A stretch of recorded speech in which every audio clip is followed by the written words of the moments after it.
Bonjour. Euh, la vidéo d'aujourd'hui va faire un approfondissement de, du concept de royauté et ses conséquences. Je rappelle que le peuple d'Israël n'était pas préordonné pour avoir des rois. La royauté a été voulue par le peuple et non par Dieu. Et cela s'est passé au temps du prophète Samuel. Quand Samuel était devenu vieux et qu'il ne pouvait plus juger son peuple, il a mis ses deux fils, Joël et Abijah, à sa place pour juger le peuple. C'est en ce moment-là que le peuple s'est réuni et est allé vers Samuel pour lui demander de lui donner un roi. Et Samuel vit cela avec un grand déplaisir. Samuel rendit compte à Dieu qui lui demanda de faire exactement ce que le peuple lui demandait, mais en même temps qu'il devrait lui dicter les droits du roi. C'est ce qui fut fait. Et Samuel choisit Saül comme premier roi d'Israël. Nous savons que Saül pécha gravement devant Dieu et il fut rejeté à jamais. Il mourut, lui et ses fils, dans la guerre. Et plus jamais il n'y eut de royauté dans sa maison. C'est David qui lui succéda et David a été un roi exemplaire devant Dieu. Et Dieu a déclaré à David que tu ne manqueras jamais d'héritier pour monter sur ton trône. Et c'est ce qui s'est passé depuis David jusqu'à Jésus-Christ. Puisque Joseph, père adoptif de Jésus, est de la tribu de Juda. Ensuite, nous savons que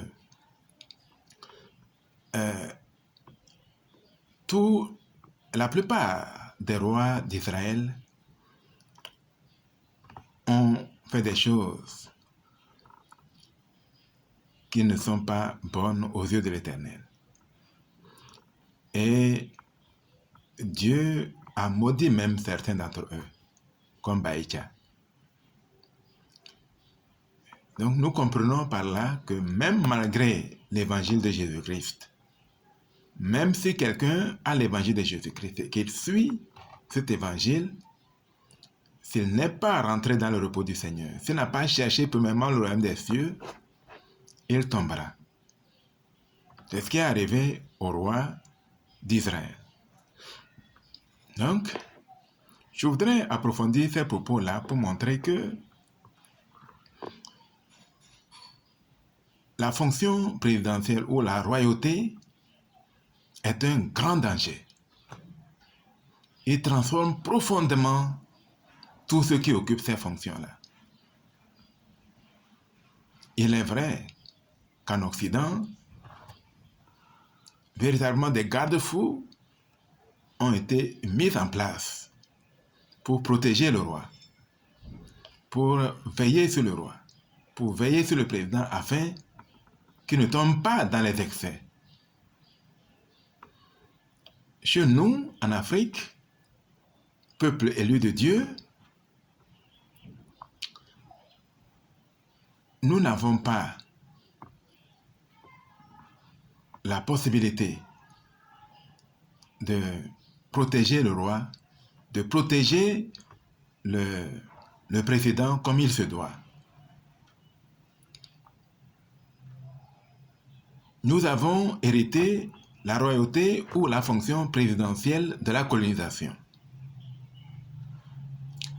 Et nous avons élu des rois, nous avons élu des présidents. Et c'est nous qui les avons élus. Je parle de toute l'Afrique. Et nous nous sommes rendus compte que tous les rois que nous avons désignés sont tombés dans de graves difficultés. Nous n'avons pas tout ce qu'il faut pour avoir un roi. Pour avoir un roi, il faut d'abord avoir un bon fonctionnement institutionnel. On ne peut pas avoir la pluie avant les nuages. La pluie doit se former sous forme de nuages avant qu'il ne pleuve. Nous devons donc atteindre un niveau de maturité institutionnelle avant de nous désigner un roi. Si on ne le fait pas, le roi que nous allons nous désigner, nous le mettons en danger. C'est un véritable danger. Pour quiconque n'est pas rentré dans le repos du Seigneur, pour quiconque n'a pas cherché premièrement le royaume des cieux, et qui s'y aventure, peut devenir un monstre. Cette fonction peut transformer n'importe qui en un monstre. Et donc, est-ce la faute de ceux qui deviennent monstres ou bien la faute du peuple qui l'a élu président? Nous devons véritablement méditer sur cette question-là. Car nous avons vu pratiquement pour tous les présidents d'Afrique, à quelques exceptions près, que cette fonction transformait qui que ce soit en un homme terrifiant. Mais est-ce la faute de cet homme? S'il n'y a pas de garde-fous, comme en Europe, s'il n'y a pas une justice digne de ce nom, s'il n'y a pas un développement institutionnel digne de ce nom, s'il n'y a pas les conditions préalables, les prérequis de la royauté, et malgré cela, nous désignons un roi, nous mettons notre roi en danger. Nous ne l'avons pas protégé. Ce qu'il devient, il le devient par notre faute.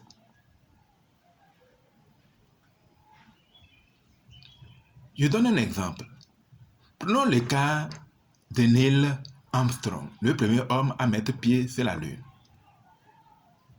Imaginons un instant que lorsque Neil Armstrong met son pied sur la Lune, il devienne un monstre ou qu'il attrape une maladie incurable et qu'il se tourne contre la Terre et commence à faire du mal à la Terre. Qu'allons-nous faire par la suite? Allons-nous le condamner ou faire tout pour le récupérer et le guérir? Voilà la grande problématique. Est-ce que nous protégeons nos rois? Est-ce que nous avons prié pour eux? Est-ce que nous avons fait tout ce qu'il faut pour qu'ils puissent sortir indemnes de cette situation? Je ne suis pas en train de faire l'apologie de la royauté en Afrique et de tous ceux qui sont devenus ce qu'ils sont devenus. Mais c'est une réalité. Jésus-Christ, quand on lui a amené la femme adultère, la première question qu'il a lancée au public, il a dit que celui qui n'a jamais péché lui lance la pierre.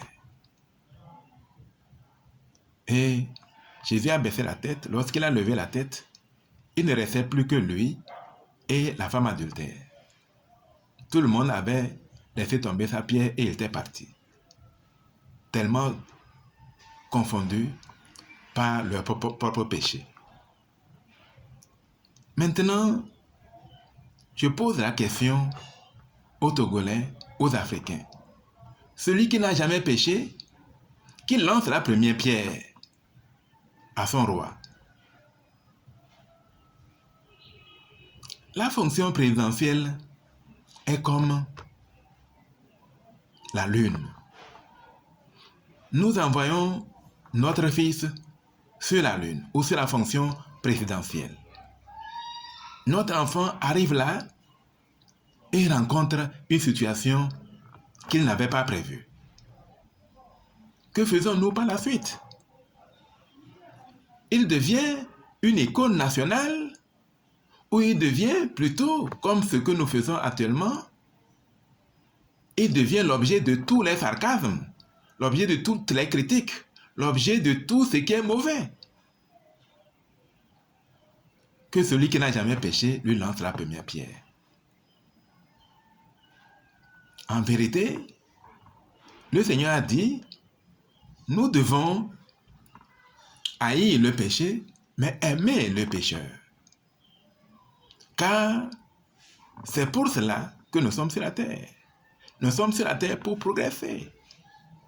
Et donc, si nous avons, par notre élection, envoyé notre propre fils en danger sur la lune ou sur la fonction présidentielle et qu'il en a été profondément transformé, nous devons tout faire pour le récupérer. Nous devons tout faire pour qu'il redevienne ce qu'il était avant de devenir roi. Il est allé là, c'était pour nous servir. Mais, tout comme Neil Armstrong qui est monté sur la Lune, c'était pour servir la Terre. Mais si par la suite, il n'y parvenait pas et qu'il devenait un monstre, qu'est-ce que nous allons faire? Allons-nous lui jeter les pierres? Allons-nous le critiquer? Mais est-ce que ce n'était pas un grand sacrifice pour lui d'accepter de mettre le pied sur la Lune? Personne ne savait ce qui allait arriver. Mais il a pris ce risque de mettre le pied sur la Lune pour la première fois. Donc, il est important que chacun se sonde de lui-même et se demande à quel point suis-je responsable de l'état actuel de notre roi, de notre président. Je pense que, étant donné la situation, nous sommes collectivement co-pécheurs de tout ce que notre roi ou notre président a pu faire, puisque nous l'avons élu, nous l'avons donné une fonction présidentielle qui n'était pas prévue par Dieu. Et comme la plupart des rois de la Bible, la fonction a agi sur notre fils d'une manière ou d'une autre. Qu'allons-nous faire? Nous devons tout faire, même si nous voulons que quelqu'un ait fait ou fasse la même expérience. Nous devrons lui trouver un remède pour l'en guérir ou de toute façon, nous devons nécessairement faire quelque chose. Nous devons, imaginons que la transformation qu'il a subie dans cette fonction présidentielle, c'est la tentation d'être roi à vie. S'il a acquis cette seconde nature et qu'il n'y a aucun moyen de l'en débarrasser, qu'allons-nous faire? Est-ce que nous avons réellement été déjà un roi pour voir ce que ça donne? Ou bien nous imaginons tout simplement que c'est facile de s'en débarrasser? Quelqu'un qui n'a pas atteint le repos du Seigneur et à qui nous avons chargé des affaires présidentielles. Voilà l'enjeu principal. Je pense pour ma part qu'il faut véritablement que chacun revienne à lui et que nous renoncions de nous-mêmes à ce danger public qu'est la fonction présidentielle, que nous confions notre destinée à un prophète, que nous confions notre destinée à des apôtres, à des sondistes, à des évangélistes, à des docteurs, et du fait que ceux-ci ont généralement atteint le repos du Seigneur, ils ne risquent rien. Et ils sont dans l'humilité, ils sont en train de suivre leur Dieu. Et ils ne pourront pas tomber dans les travers. S'ils continuent d'honorer leurs engagements vers Dieu, ils survivront. Mais les prophètes sont appelés à vie. Quand le prophète finit sa mission, le Seigneur l'enlève. Nous avons vu comment les prophètes de la Bible sont morts ou sont enlevés. Voilà l'ajout que je voulais faire par rapport à mes vidéos précédentes. Nous devons trouver un moyen de conserver la royauté à vie à notre roi d'une manière ou d'une autre, même si nous devons passer au régime de prophètes, il faut nécessairement trouver un moyen de conserver le même état à notre fils que nous avons envoyé sur la lune, c'est-à-dire la fonction présidentielle, et ce faisant, peut-être il en guérira. Mais c'est nous qui l'avons transformé comme il est. Nous n'avons même pas suffisamment prié pour lui, et Dieu même a dit, même si vous priez, je n'exaucerai pas vos prières puisque vous avez décidé vous-même d'avoir un roi. Voilà le commentaire que je voulais faire par rapport à mes vidéos précédentes. Je vous remercie.